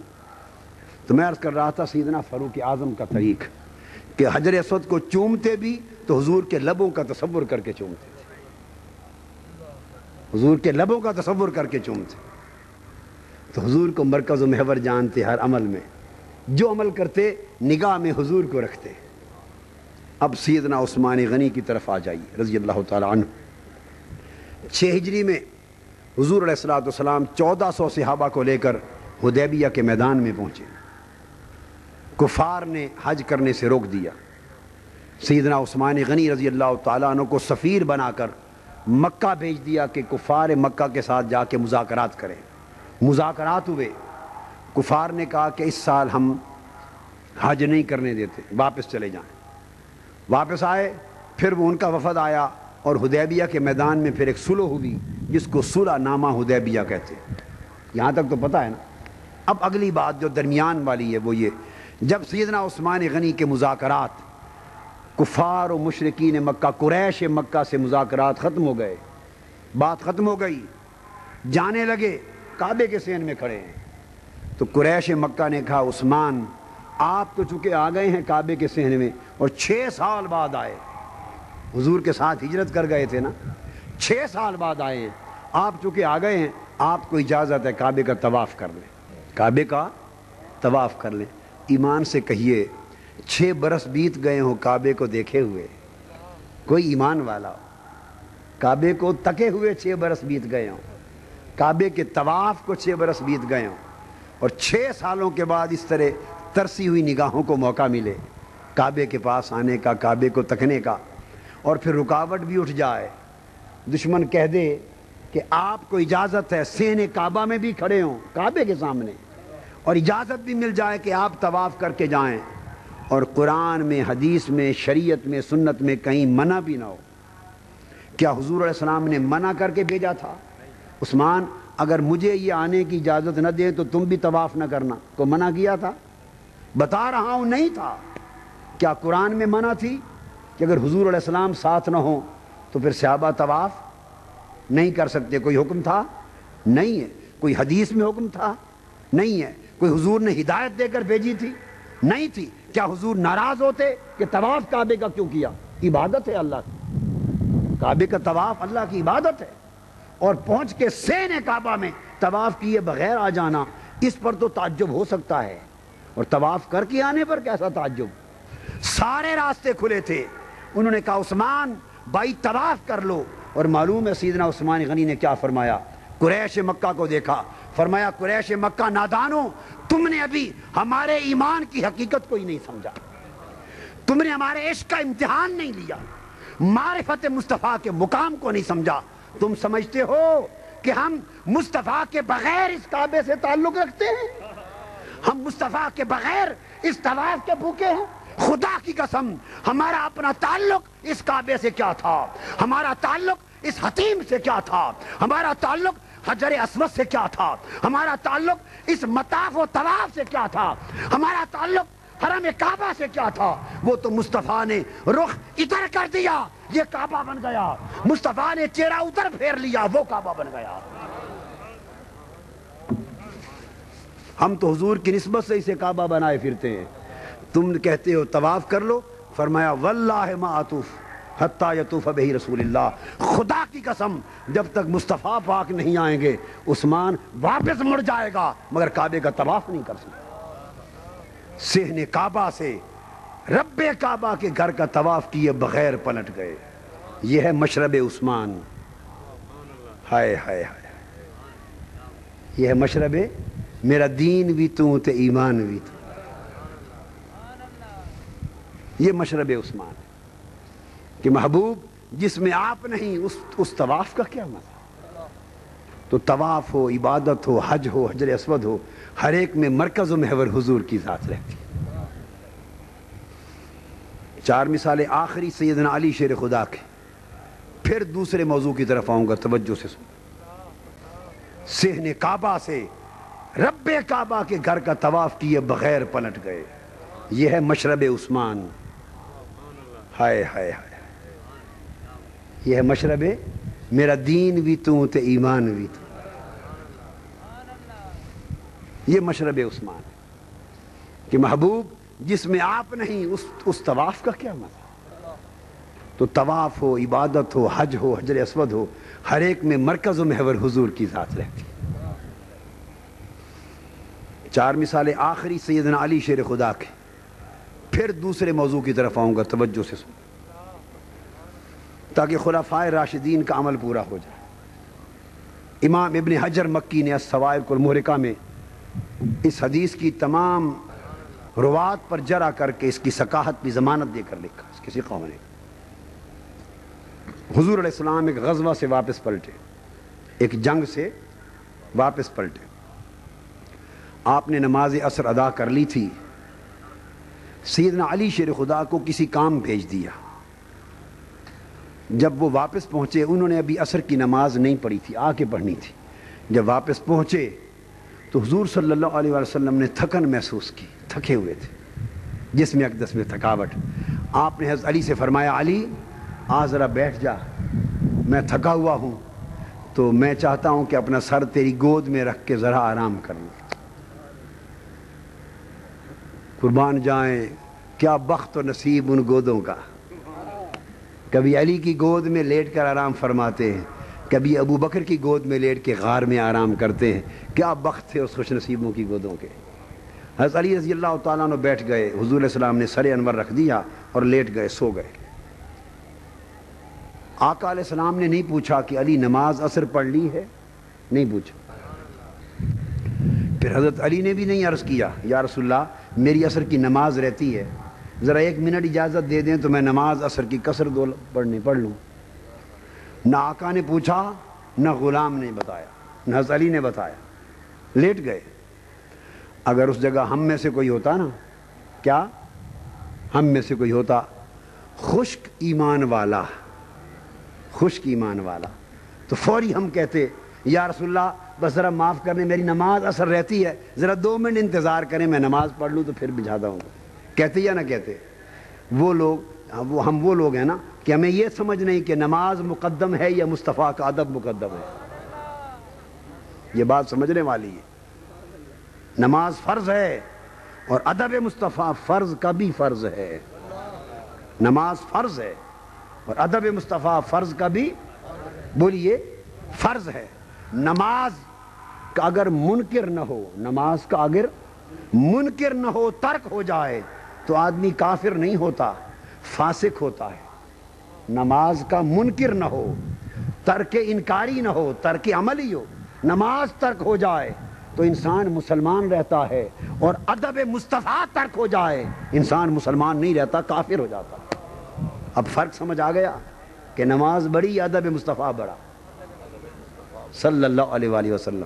اس کا مطلب یہ نہیں کہ نماز معاذ اللہ کوئی گھٹیا چیز ہے، مغالطے میں نہ پڑ جائیں، سمجھا رہا ہوں آپ کو مقام کہ نماز بھی ادب مصطفیٰ کے ساتھ قبول ہے۔ تو سیدنا علی شیر خدا نے عارف تھے، نہیں بتایا حضور نماز رہتی ہے، حضور کو تکلیف نہ ہو، بیٹھ گئے، آقا سو گئے، سورج کو تکتے رہے، سورج ڈوبتا گیا، غروب کی طرف جاتا گیا۔ جب عین غروب پر آ پہنچا، ایک نگاہ سورج کو تکتے تھے، ایک نگاہ چہرے مصطفیٰ کو تکتے تھے، ایک نگاہ اس غروب آفتاب کو تکتے تھے، ایک نگاہ اپنی گود میں طلوع آفتاب کو تکتے تھے۔ ایک وہ آفتاب تھا جو غروب ہو رہا تھا، ایک یہ آفتاب تھا جس میں طلوع ہی طلوع تھا، غروب تھا ہی نہیں۔ ادھر بھی دیکھتے ادھر بھی دیکھتے، سورج ڈوب گیا۔ حضرت علی کی آنکھوں سے آنسو گر پڑے کہ آج نماز گئی۔ حضور کو نہیں جگایا صلی اللہ علیہ وسلم، آقا علیہ السلام کو نہیں جگایا، ان کی نیند میں خلل نہیں آنے دیا، نماز چلی گئی، قضا ہو گئی۔ اب قضا کا جو دکھ ہوا، رو پڑے۔ آقا علیہ السلام اٹھے، پوچھا علی پریشان ہے، روتا ہے؟ کیا ماجرا ہے؟ چاہتے تو یہی سوال پہلے کر لیتے کہ نماز پڑھ لی ہے کہ نہیں، ایک سادہ سی بات تھی، پوچھ لیتے، مگر جان کے نہیں پوچھا۔ وہ امتحان لے کر ہمیں بتانا چاہتے ہیں کہ دیکھو میرے علی اور میرے صحابہ کا عقیدہ میری نسبت کیا ہے۔ اگر پوچھ لیتے وہ بتا دیتے حضور رہتی ہے، یقیناً فرماتے اچھا پڑھ لو، فرماتے، مگر جان کے نہیں پوچھا کہ علی کیا کرتا ہے، میرے سونے کے لیے گود بچھاتا ہے یا نماز کے لیے مصلی بچھاتا ہے۔ دیکھ لیا مصلی چھوڑ دیا، گود بچھا دی، کامیاب ہو گئے۔ نماز قضا ہو گئی، کامیاب ہو گئے، کیونکہ حضور کے آرام میں خلل نہیں لائے۔ پوچھا تو علی قضا ہو گئی نماز؟ جی یا رسول اللہ۔ فرمایا قضا پڑھ لو، اٹھ کے اب قضا پڑھ لو۔ سیدنا علی شیر خدا نے آقا علیہ السلام کے چہرے انور کی طرف تکا، آقا سمجھ گئے کہ علی یہ عرض کرنا چاہتا ہے، کہنا چاہتا ہے حضور نماز جائے آپ کی نیند اور آرام پر اور آپ کے ادب میں، اور پھر قضا پڑھوں؟ قربان آپ پر ہو نماز اور پھر قضا پڑھوں؟ آقا سمجھ گئے۔ حضور علیہ السلام اٹھ کے کھڑے ہو گئے، اور کھڑے ہو کر حدیث پاک میں ہے آپ نے اپنے دست اقدس اٹھا دیے اس طرح، اور اللہ کے حضور التجا کی۔ جو حضور علیہ السلام نے دعا مانگی وہ لفظ سنیے، عرض کیا اللہم ان علیًا کان فی طاعتک و طاعت رسولک، اے اللہ علی تیری اطاعت میں مصروف تھا اور تیرے رسول کی اطاعت میں مصروف تھا۔ قضا نہ ہو، قضا نماز گئی ہے، نماز قضا ہو گئی ہے، اور عرض کر رہے ہیں مولا علی تیری اطاعت میں مصروف تھا اور تیرے رسول کی اطاعت میں۔ بھئی رسول کی اطاعت میں مصروف ہونا تو سمجھ میں آتا ہے کہ حضور نیند فرما رہے تھے اور حضور کی نیند اور آرام کی خاطر وہ بیٹھے رہے، یہ بات تو سمجھ میں آتی ہے۔ اللہ کی اطاعت کون سی تھی؟ اللہ کی اطاعت نماز پڑھنا ہے یا قضا کر بیٹھنا ہے؟ بولیے، اور بولو نا کلور کوٹ والو، نماز پڑھنا اللہ کی اطاعت ہے یا قضا کر بیٹھنا؟ بولیے، پڑھنا اطاعت ہے۔ تو حضرت علی نے نماز پڑھی یا قضا کر بیٹھے؟ قضا ہو گئی۔ تو حضور عرض کرتے ہیں مولا ان علیًا کان فی طاعتک، علی تیری اطاعت میں مصروف تھا، تیری بندگی میں مصروف تھا، تیری فرما برداری میں مصروف تھا۔ تو کون سی بندگی تھی؟ وہ تو حضور کی غلامی تو ہو رہی تھی، مگر ایمان نماز تو نہیں ہو رہی تھی۔ تو پتہ چلا کہ ایک طرف نماز تھی اور ایک طرف ادب مصطفیٰ تھا، ایک طرف نماز عصر تھی علی شیر خدا کی، ایک طرف راحت و آرام مصطفیٰ تھا، ایک طرف ادائیگی صلاۃ تھی، ایک طرف اپنی گود کو مصطفیٰ کے آرام کے لیے فراہم کرنا تھا۔ دو کا مقابلہ آ گیا۔ علی نے دیکھا ادھر نماز عصر ہے، ادھر مصطفیٰ کا آرام ہے۔ علی شیر خدا نے ایک لمحے میں نماز قضا کر دی، مصطفیٰ کا آرام قضا نہیں کیا۔ اس ادب کو حضور نے فرمایا کہ مولا تیری اطاعت تھی، کہ جس شخص کو یہ سمجھ آ گئی کہ مصطفیٰ کی غلامی ہی خدا کی بندگی ہے، اور اگر نماز اور مصطفیٰ کا آرام دونوں میں موازنہ آ جائے تو ادب مصطفیٰ کو پا لینا یہ بندگی خدا ہے۔ چونکہ قضا ہونے والی نماز کے لیے تو شریعت میں مسئلہ ہے کہ ادا ہو جائے گی، بعد میں قضا پڑھ لی جائے گی، مگر ادب رہ گیا مصطفیٰ کا تو اس کی کوئی قضا نہیں ہے۔ آقا علیہ السلام نے دعا کی، اور پھر حدیث میں ہے حضور علیہ السلام نے اپنا دست اقدس اٹھا لیا، سورج کی طرف کیا اور اس طرح کھینچا۔ حدیث کے کلمات ہیں کہ سورج ڈوب چکا تھا، غروب ہو گیا تھا، اور آقا علیہ السلام نے کھینچا۔ سورج غروب کے بعد اس طرح کھنچتا ہوا آسمانوں پر واپس چلا آیا، ایسے لگتا تھا جیسے آقا نے ڈوریوں کے ساتھ کھینچ کر سورج کو واپس پلٹا لیا، اور کھینچ کر سورج کو آسمان پر دکھا کے فرمایا علی یہ عصر کا وقت ہے، نماز پڑھ لو۔ وقت بھی پلٹ دیا، غروب بھی پلٹ دیا۔ علی بھی جانتے تھے کہ حضور کے آرام کو قضا نہ کروں، نماز وہ تو مصطفیٰ اشارہ ہی کر دیں گے تو ایک کیا سورج عمر بھر کھڑا رہے گا۔ حضرت علی نے نماز ادا کی۔ ثابت ہوا کہ جملہ فرائض فروع ہیں، اصل الاصول بندگی استاجور کی۔ تو صحابہ کرام کا طریقہ، ان کا مشرب و عقیدہ یہ تھا کہ ایمان، عمل، عبادت کی ہر شے میں جان مصطفیٰ کی ذات تھی۔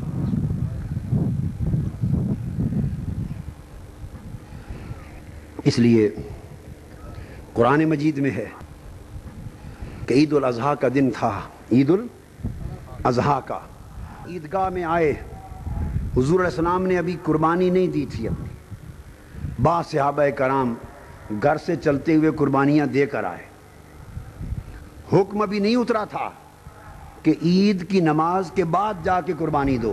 اگر یہ حکم نازل ہو چکا ہوتا تو پھر وہ صحابہ نماز سے پہلے قربانی کیوں دے کر آتے، کبھی ادا نہ کرتے، حکم ابھی نہیں اترا تھا۔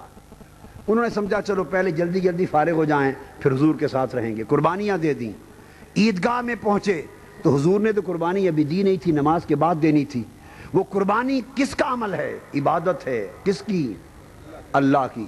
اور قربانی وہ، حدیث پاک میں حضور نے فرمایا کہ قربانی کے جانور کا خون ابھی زمین پر اس کا پہلا قطرہ بعد میں گرتا ہے، قبولیت اللہ کے ہاں پہلے ہو جاتی ہے۔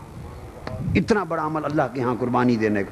وہ قربانی دے کر صحابہ کرام آئے، آقا علیہ السلام کی بارگاہ میں حضور خاموش تھے، آیت کریمہ نازل ہو گئی، فرمایا لا تقدموا بین یدی اللہ، ایمان والو لا تقدموا بین یدی اللہ ورسول، ایمان والو سنو، اللہ اور اللہ کے رسول پر پہل نہ کیا کرو، لا تقدموا بین یدی اللہ والرسول، اللہ اور اللہ کے رسول پر پہل نہ کیا کرو۔ اب رسول پر پہل تو ہو گئی تھی کہ حضور کی قربانی ابھی رہتی تھی، انہوں نے حضور سے پہلے دے لی، تو رسول پر پہل تو ہوئی، یہ بات تو سمجھ میں آتی ہے۔ اللہ پر کون سی پہل ہو گئی تھی؟ اللہ نے کوئی قربانی دینی تھی؟ بولو بھائی، اللہ نے قربانی دینی تھی تو اللہ کی قربانی سے پہلے قربانی دے بیٹھے، اللہ پر پہل کیسے ہو گئی؟ لیکن پہل مصطفیٰ پر، رسول پر ہوئی تھی، لیکن رب کائنات نے نہیں فرمایا لا تقدموا بین یدی الرسول، لوگوں رسول پر پہل نہ کیا کرو، یہ نہیں فرمایا، فرمایا لا تقدموا بین یدی اللہ ورسول، اللہ پر پہل نہ کیا کرو اور رسول پر پہل نہ کیا کرو۔ بتانا مقصود یہ تھا اگر رسول کے عمل پر پہل کرو گے یہ بے ادبی ہوگی، اور رسول پر پہل کرنا فقط مصطفیٰ پر پہل نہیں بلکہ خدا پر پہل کرنا ہے۔ جو رسول کی بے ادبی کرتا ہے وہ فقط بے ادبی رسول نہیں، وہ بے ادبی خدا کا مرتکب ہوتا ہے۔ گویا مصطفیٰ کی بے ادبی خدا کی بے ادبی ہے، تو پتہ چلا کہ مصطفیٰ کا ادب خدا کا ادب ہے۔ یہ قرآن مجید نے ایک اصول وضع فرما دیا۔ تو دین اور ایمان کے اندر مرکز و محور حضور علیہ السلام کی ذات پاک ہے، آقا علیہ السلام کی ذات پاک ہے۔ لوگوں اپنے ایمان کا مرکز ذات مصطفیٰ کو بنا لو، اور اپنی عشق اور محبت کی ڈوریاں حضور کے قدموں کے ساتھ جوڑ لو، اپنے اعمال کا مرکز حضور کی ذات پاک کو بنا لو، اپنے اخلاق کا مرکز حضور کی ذات پاک کو بنا لو، اپنے دین کی ترجیحات کا مرکز حضور کی ذات پاک کو بنا لو۔ اس ملک پاکستان میں پسند اور ناپسند کا مرکز مصطفیٰ کی ذات پاک کو بنا لو۔ کون سا قانون اور کون سا نظام چاہیے، اس کے اپنانے اور رد کرنے میں مرکز و محور مصطفیٰ کی ذات کو بنا لو۔ کیا جائز اور کیا ناجائز ہے، کس کو لانا ہے کس کو نہیں لانا، اس کا فیصلہ مصطفیٰ کی ذات پاک کے حوالے سے کر لو۔ اگر ہمارا جینا مرنا، اٹھنا بیٹھنا، پسند ناپسند، زندگی اور آخرت کے سارے فیصلے مصطفیٰ کی ذات پاک کے ارد گرد گھومنے لگے تو اللہ کی عزت کی قسم ہماری پستی ختم ہو جائے اور دوبارہ اللہ کی طرف سے عزت اور عروج عطا ہو جائے۔ ہماری ذلت اور رسوائی کا سبب یہ ہے کہ ہم نے خالی کلمہ تو حضور کا پڑھ لیا، امتی تو بن گئے نام نہاد، مگر جس طرح صحابہ کرام کا جینا مرنا، تکنا دیکھنا، وہ نمازوں میں بھی حضور کو تکتے تھے۔ نمازوں میں بھی ایک صحابی تھے، بخاری شریف میں صحابی تھے، وہ حضور کے پیچھے نہیں کھڑے ہوتے تھے، وہ ہٹ کر دائیں طرف ہٹ کر کھڑے ہوتے تھے۔ کسی نے پوچھا بھئی جگہ سب سے زیادہ ثواب پیچھے کھڑے ہونے میں ہے، امام کے قریب، تم جان بوجھ کے ہٹ کے فاصلے پر کھڑے ہوتے ہو، کیا ماجرا ہے؟ صحابی کہتے ہیں اور حدیث ہے وہ کہتے ہیں اس لیے کھڑا ہوتا ہوں کہ پیچھے کھڑا ہو جاؤں تو حضور کا مکھڑا کیسے دیکھوں، ہٹ کے کھڑا ہوتا ہوں، جب نماز شروع ہوتی ہے تم نماز میں لگے رہتے ہو، میں یار کا مکھڑا تکنے میں لگے رہتا ہوں۔ کسی نے منع نہیں کیا اس کو، حدیث پاک میں وہ صحابہ کرام کا مشرب تھا، وہ سمجھتے تھے کہ ایمان اور عمل میں اور عبادت و تقوی میں حضور کی ذات غیر نہیں ہے، حضور کی ذات، ہاں عقیدہ یہ ہے کہ خدا کی ذات اور مصطفیٰ کی ذات یہ ذاتیں دو ہیں،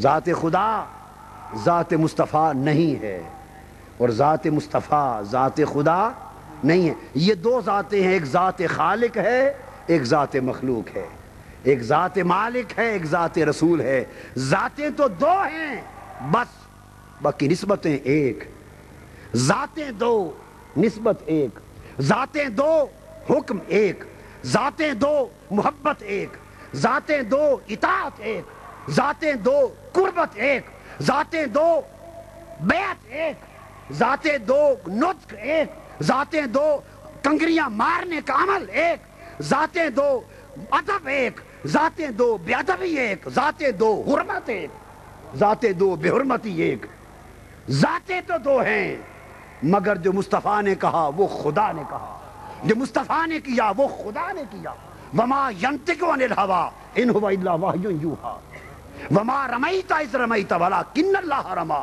مصطفیٰ جو کنکریاں تم نے ماری ہیں وہ آپ نے نہیں، وہ خدا نے ماری ہیں، الذین یبایعونک انما یبایعون اللہ ید اللہ فوق ایدیہم، مصطفیٰ جو لوگ تیرے ہاتھ میں ہاتھ دے کر بیعت کرتے ہیں، مجھے اپنی عزت کی قسم وہ تیرے ہاتھ پر نہیں خدا کے ہاتھ پر بیعت کرتے ہیں، ذاتیں دو مگر ہاتھ ایک، ذاتیں دو بیعت ایک، ذاتیں دو اطاعت ایک، محبت ایک، لہذا ذات کو ایک کر دیا تو شرک ہو گیا، ذات کو ایک کر دیا تو شرک ہو گیا، اگر نسبت کو جدا کر دیا تو کفر ہو گیا، ذات کو ایک کر دیا تو شرک ہو گیا، اگر نسبت خدا اور نسبت مصطفیٰ کو جدا کر دیا، اب پھر سنیں، اگر خدا کو مصطفیٰ کہہ دیا تو شرک ہو گیا، یا مصطفیٰ کو خدا کہہ دیا تو بولیے شرک ہو گیا، اور اگر خدا کو مصطفیٰ سے جدا کہہ دیا تو کفر ہو گیا، بولیے کدھر جاتے ہو؟ مصطفیٰ کو خدا کہہ دیا تو شرک ہو گیا، مگر خدا کو مصطفیٰ سے جدا کہہ دیا تو کفر ہو گیا۔ اس لیے ہمیں چاہیے کہ ہم مقام رسالت کو سمجھیں، مقام مصطفیٰ کو سمجھیں، اور دین اور ایمان میں آقا علیہ السلام کی ذات پاک کی اہمیت کو سمجھیں۔ اگر یہ بات سمجھ میں آ جائے، امت میں جھگڑے فتنے فساد سب ختم ہو جائیں، سب۔ اور یہ سمجھ میں کیسے آئے گی بات؟ ایک ذوق کی بات کہتے، سمجھ میں کیسے آئے گی وہ بھی سن لو۔ ایک مشرب ہے معافی کے ساتھ، میں اپنی طرف اشارہ کرتا ہوں، ایک مشرب ہے مولویوں کا، روکھے مولویوں کا، ایک مشرب ہے فقیروں کا، عاشقوں کا، کیا؟ اور یہ طریقہ سمجھنا ہے تو حضرت زلیخا سے سمجھو کہ بات سمجھ میں کیسے آئے گی۔ سمجھو زلیخا سے، جب وہ حضرت یوسف پہ عاشق ہو گئیں تو مصر کی ساری عورتیں تانا دینے لگیں، کیا؟ تانا، جدھر جائیں تانے ہی تانے، زبانیں کھل گئیں، تانے لگتے تھے۔ دیکھو اپنے ہاتھ کے خریدے ہوئے غلام پہ عاشق ہو گئی، اپنے غلام پہ عاشق ہو گئی، کل لڑکا خرید کے بازار سے لائی تھی خود عاشق ہو گئی، عزیز مصر کی بیوی، وزیر کی بیوی، بادشاہ کی بیوی عاشق ہو گئی غلام پر، ہر طرف تانے ہی تانے، وہ تو چلنے کی نہ رہی، بڑی پریشان ہوئی زلیخا، اب کیا کروں؟ ادھر جائے لوگوں سے پوچھے، متاں والے مینوں متاں دے میں، ہائے ہائے، وہ متیں لیتی، کیا کروں کیا کروں، تانے ملتے ہیں۔ اس کی خوش نصیبی، یہاں میں جملہ ایک بولا کرتا ہوں، خوش نصیبی کہ وہ جو نصیحت لینے کے لیے پھرتی تھی کہ کوئی راستہ بتا دے کہ تانوں سے جان کیسے چھوٹے، خوش نصیبی کہ کسی فتویٰ باز مولوی کے ہاتھ نہیں چڑھ گئی۔ اگر فتویٰ باز مولوی کے ہاتھ چڑھ جاتی تو وہ مولوی صاحب کہتے زلیخا یہ بھی کوئی بات ہے، تانے دیتی ہیں، لے ان کو بلا اور مناظرہ اکٹھا کر، ہم بھی کتابیں لے کے آتے ہیں، صندوق وہ بھی لے کے آتے ہیں، ہم ثابت کر دیتے، مناظرے میں ڈال دیتے، جھگڑے میں ڈال دیتے۔ پھنسی نہیں، خوش نصیب تھی، کسی فقیر کے ہاتھ آ گئی، کسی، ویسے سمجھانے کو بات کہہ رہا ہوں، کسی عاشق اور عارف اور فقیر کے ہاں چلی گئی۔ زلیخا روئی کہ کیا کروں، پریشان ہوں، تانے، تو کسی عاشق نے نصیحت دے دی ہوگی، کہا ہوگا زلیخا یہ سارے تانے اور جھگڑے پتہ ہے کیا ہیں؟ کہنے کی پتہ نہیں کیا ہے، یہ سارے تانے اور جھگڑے صرف نہ دیکھنے کے جھگڑے ہیں۔ کیا؟ نہ دیکھنے کے جھگڑے ہیں، نہ تکنے کے جھگڑے ہیں، جو تو نے دیکھا ہے انہوں نے دیکھا نہیں۔ یہ جھگڑے نہ دیکھنے کے ہیں، اس لیے زبانیں کھل گئی ہیں۔ اب کیا کروں؟ اس نے کہا جو تو نے دیکھا ہے اس کی ایک چھوٹی سی جھلک ان کو بھی دکھا دے، جو تو نے دیکھا ہے اور دل دے بیٹھی ایک جھلک ان زنان مصر کو بھی دکھا دے، ان کی زبانیں بند ہو جائیں گی، ایک جھلک دکھا دے۔ تو قرآن گواہ ہے، حضرت یوسف علیہ السلام کو لے آئیں، قدموں پہ گر پڑیں، عرض کیا حضور میں نے آپ کی عزت کی پرواہ نہ کی، آپ کریم ہیں، میری عزت کی لاج رکھیں۔ یوسف علیہ السلام نے معاف فرما دیا۔ کیا کروں؟ وہ چہرے پہ نقاب رکھتے تھے، عرض کیا عورتیں بیٹھ جاتی ہیں، ان کے ہاتھوں میں پھل دے دیے، سیب دے دیے، چھریاں دے دیں، اور چھریاں پکڑا کر آمنے سامنے بٹھا دیا اور کہا جب حضرت یوسف نقاب چہرے سے پلٹ کے گزرے تو پھل کاٹ کے کھانے لگ جانا۔ یوسف علیہ السلام گزرے، نقاب پلٹا ہوا چہرے کا، گزرے۔ اب قرآن کہتا ہے فَلَمَّا رَأَيْنَهُ أَكْبَرْنَهُ وَقَطَّعْنَ أَيْدِيَهُنَّ وَقُلْنَ حَاشَا لِلَّهِ مَا هَٰذَا بَشَرًا۔ جب یوسف علیہ السلام گزرے، زنان مصر کے ہاتھ میں پھل اور چھریاں تھیں، اپنے چہرے پاک سے جو نقاب پلٹا، اور نقاب پلٹنے کی دیر تھی، زنان مصر کی نگاہیں جو چہرے یوسف پہ پڑی، چھریاں چل گئیں، پھل گر گئے، انگلیاں کٹ گئیں، ہاتھوں سے خون بہتا رہ گیا، مگر انہیں ہوش نہ رہا، بس وہ حسن یوسف تکتی ہی رہ گئیں، تکتی ہی رہ گئیں، ہاتھ کٹ گئے۔ جب انگلیاں کٹ گئیں، یوسف علیہ السلام گزر گئے، ہوش میں آئیں تو قرآن گواہ ہے، قسم کھا کے کہنے لگی خدا کی قسم یہ تو بشر نہیں ہے۔ قُلْنَا حَاشَا لِلَّهِ مَا هَٰذَا بَشَرًا، خدا کی قسم یہ تو بشر نہیں۔ کیا وہ بشر نہیں تھے؟ وہ تو تھے، بشریت تو حق تھی، بشریت تو ہر پیغمبر کی حق ہے، اس کی بشریت بڑی بلند و بالا ہوتی ہے، مگر بشریت تو ہر پیغمبر کی حق ہے، اس کا تو انکار کرنا ہی کفر ہے۔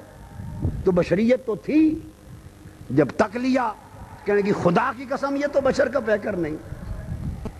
اب اللہ پاک چاہتے تو رد کر دیتے نا، فرماتے غلط کہہ رہی ہو بھئی بشر تو ہے، اللہ نے بھی رد نہیں کیا، چلو جو کہتی ہو کہتی رہو۔ تمہیں سمجھ تو آ گئی نا، دماغ ٹھکانے تو لگ گیا۔ جب تک دیکھا نہ تھا جلوہ یار تب تک تانے ہی تانے تھے، بشر بشر تھا، غلام غلام تھا، بشر بشر تھا، عام انسان تھا، جھگڑے ہی جھگڑے تھے، جب تک دیکھا نہ تھا۔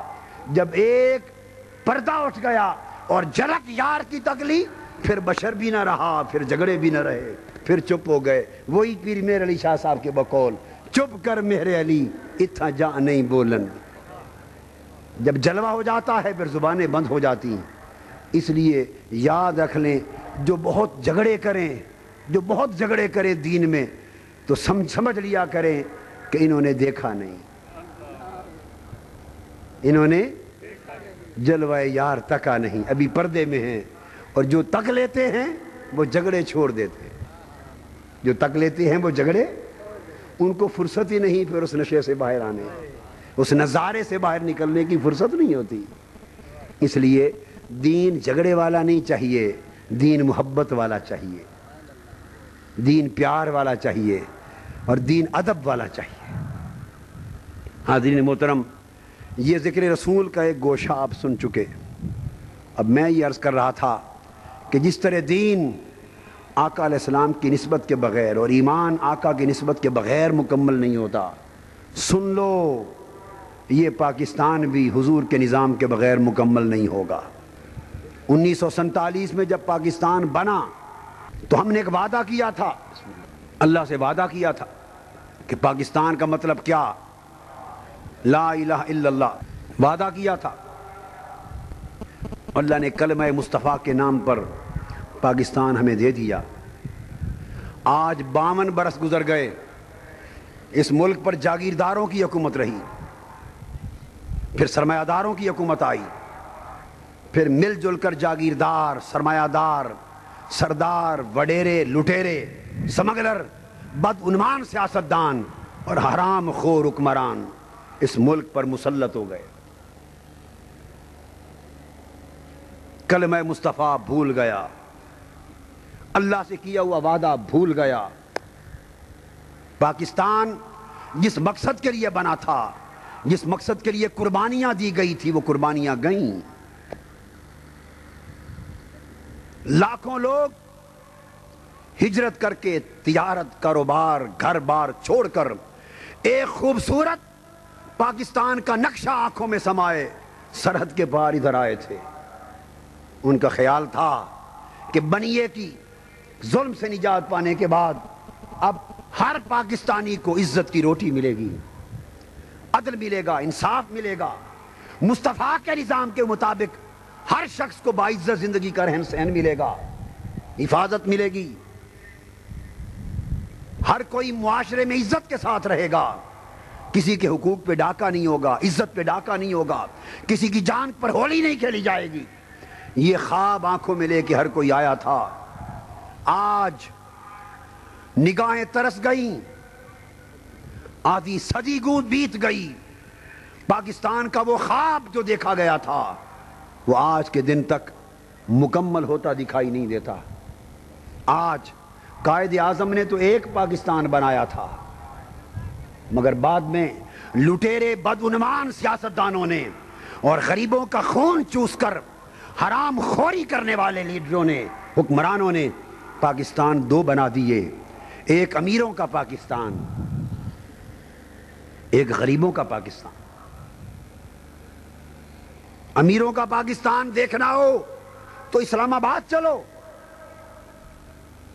امیروں کا پاکستان دیکھنا ہو تو لاہور، ماڈل ٹاؤن، گلبرگ اور مال روڈ پہ چلو۔ امیروں کا پاکستان دیکھنا ہو تو لاہور کی شاہراہوں کے فوارے دیکھو اور نہروں میں بہتے ہوئے پانی کے اندر چمکتے کمکمے دیکھو۔ امیروں کا پاکستان دیکھا ہو تو بڑے بڑے استبل دیکھو، لیڈروں کی عیاشیاں دیکھو، ان کی 12 کوٹھیاں دیکھو، ان کی حرام خوریاں دیکھو، اور 100 منگتوں کو لے کر حکمرانوں کا امریکہ جانا دیکھو، اور 5 سٹار ہوٹلوں میں ٹھہر کے خیرات مانگنا دیکھو۔ امیروں کا پاکستان دیکھنا ہو تو ایک نقشہ اور ہے، غریبوں کا پاکستان دیکھنا ہو تو 18 ہزاری سے چل کے بکر کلور کوٹ تک آؤ، تھل کی زمین دیکھو، جہاں نہ ریال نہ جہاں نہ زراعت ہے، تھل کی زمین، نہ گندم ہے، نہ کپاس ہے، نہ پانی ہے، نہ ٹیوبل ہے، نہ نہر ہے، جہاں ریت ہی ریت ہے، اور 1200 کنال کی زمین تھل کے علاقے میں، 1200 کنال، اس میں 15 بوریاں چنے کی نہیں اگتی، 15 بوری چنے کی نہیں اگتی۔ غریب کا پاکستان، اور اس کسان سے جو 12 کنال زمین میں 15 بوری چنا اگا نہیں سکتا، بھوک سے مرتا ہے، ظالمو، اس سے زرعی ٹیکس اتنا ہی لیتے ہو جتنے فیصل آباد کے ذمہ دار سے لیتے ہو۔ غریب کا پاکستان دیکھنا ہے، غریب کا پاکستان دیکھنا ہے تو اس جنوبی پنجاب میں پتہ چلے اقتدار کے نشے میں بدمست حکمرانوں 11 کروڑ غریب اس ملک میں کس طرح رہتے ہیں۔ غریب کی بیٹی جوانی سے گزر جاتی ہے، رشتے کا انتظار کرتے کرتے اس کے سر میں چاندی آ جاتی، بوڑھی ہونے لگتی،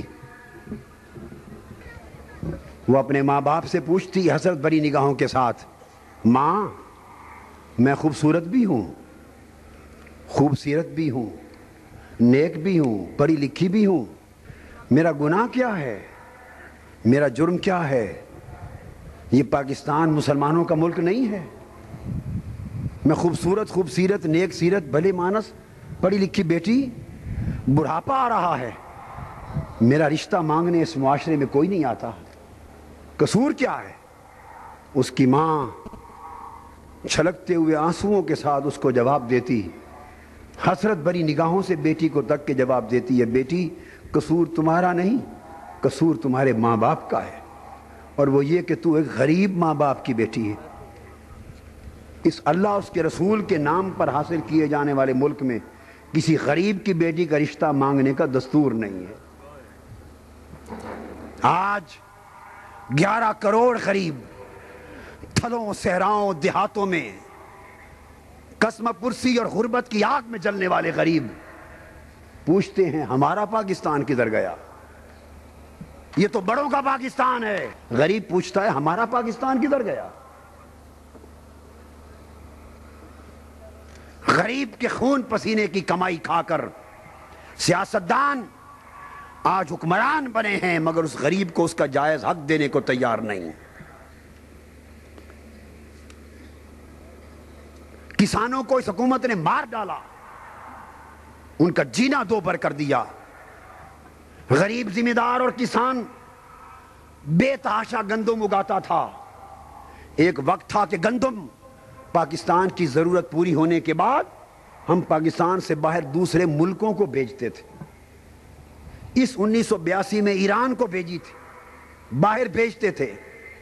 آج عالم یہ ہے کہ گندم ہماری اپنی ضرورت پوری نہیں کرتی۔ وجہ کیا ہے؟ وجہ یہ ہے کہ حکومت کسان سے وعدہ کرتی ہے، کسان سے وعدہ کرتی ہے کہ تمہیں 300 روپے من گندم کی قیمت دیں گے، 750 روپے بوری دیں گے گندم کی۔ یہی وعدہ کیا تھا نا؟ جب دینے کا وقت آتا ہے تو 240 روپے من کے حساب سے دیتی ہے۔ یہ 600 کے قریب جا بنتا ہے۔ 230 روپے کے قریب کسان کی اپنی لاگت ہے فی من۔ اس غریب کو بچتا کچھ نہیں۔ چونکہ بچتا کچھ نہیں اس لیے اس نے گندم اگانا چھوڑ دی۔ پھر اس پر ظلم، ایک اس کو لاگت نہیں دیتی، دوسرے ظلم کی انتہا کہ کسان اگانے والا، گندم کا مالک، اناج اگانے والا ذمہ دار اور کسان، وہ تو اپنے شہر سے دوسرے شہر میں بھی گندم لے جا کے بیچ نہیں سکتا، دوسرے شہر کی منڈی میں اچھے بھاؤ سے نہیں بیچ سکتا، 4 دن اپنے گھر میں بچا کے نہیں رکھ سکتا۔ رکھ سکتا ہے؟ بولیے، آپ دوسرے ضلع میں گندم لے جا کے بیچ سکتے ہیں؟ دفعہ 144 لگی ہے۔ گندم اگانے والا وہ 300 روپے کے حساب سے دوسرے ضلع میں جا کے نہیں بیچ سکتا، مگر یہ لٹیرے حکمران اور وڈیرے سیاستدان، حرام خوری کرنے والے، آپ سے 240 روپے فی من کے حساب سے لے کر 540 روپے بھارت میں سمگل کرتے ہیں، 800 روپے من افغانستان میں سمگل کرتے ہیں، 4000 روپے من روس میں سمگل کرتے ہیں۔ کسان کو 240 روپے دیا جاتا ہے، ساری دنیا میں ہزاروں روپے کے من کے حساب سے سمگل ہوتی ہے۔ سمگلنگ کر کے یہ پیسے اپنی جیب میں ڈالتے ہیں، مگر اس قوم کے لیے اناج اگانے والے غریب ذمہ دار اور کسان کی جیب میں اس کا حق تک دینے کے روادار نہیں۔